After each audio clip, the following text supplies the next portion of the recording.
The United States-Mexico-Canada Agreement, known as USMCA, includes new requirements for the automotive producer and importing community.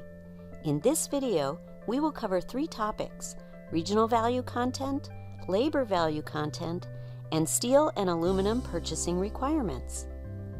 The Auto Rules of Origin are found in USMCA's Chapter 4, Appendix 4B, and auto provisions will be housed in 19 CFR 182. Now, let's take a look at regional value content.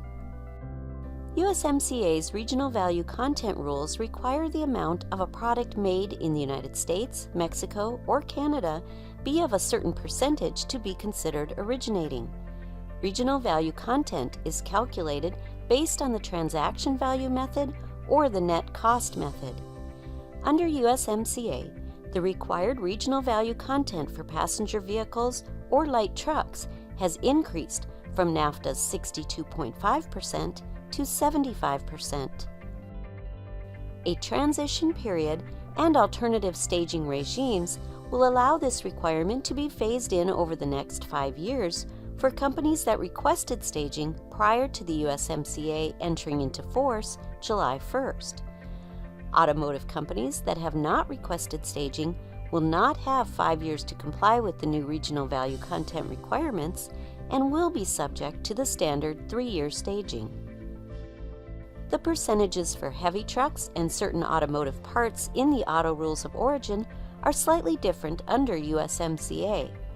For more information, reference the alternate staging regime found in the Federal Register. USMCA does not contain a tracing list of parts to be counted towards regional value content. Core parts, principal parts, and complementary parts are subject to regional value content requirements as well.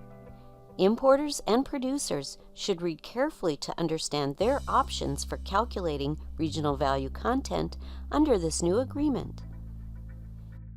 A new concept introduced in USMCA is labor value content, where automotive goods will have to demonstrate a certain percentage of their value is derived from high-wage paying manufacturing facilities.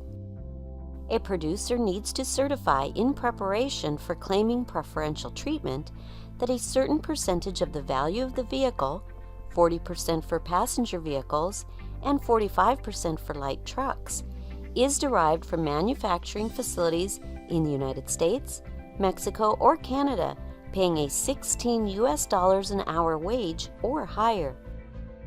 Labor value content in USMCA is the first time the United States has implemented such a requirement in a trade agreement. For the wage component, CBP will collaborate with the U.S. Department of Labor in the assessment of the wage practices in manufacturing facilities and use the determinations to enforce labor value content. The Department of Labor will describe their role through its own set of regulations, so importers and producers are encouraged to read the terms of USMCA closely, as well as the regulations of partnering agencies. Additional compliance guidance from CBP and our colleagues at the U.S. Department of Labor is available on our websites. In addition to labor value content, automotive imports must satisfy another new criteria regarding steel and aluminum purchasing.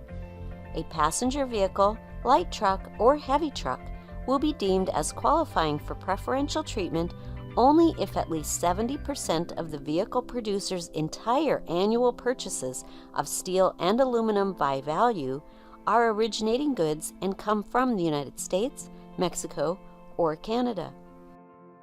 Additional information on the steel and aluminum requirements can be found in USMCA's Chapter 4 Rules of Origin, including the time period over which the calculation may be made and how long that time frame is valid. It is important to note that the steel and aluminum requirement will be analyzed at the corporate level and not according to the material of the individual import. For example, in a scenario where an importer can demonstrate that 100% of the steel and aluminum content of their individual automobile originates from the United States, Mexico, or Canada, but their overall steel and aluminum purchasing from the United States, Mexico, or Canada was only 65%, the import would not qualify for preferential treatment under the USMCA. In conclusion, CBP will work with the trade community to ensure clarity in compliance of the new auto rules requirements. Additional info can be found at cbp.gov/trade.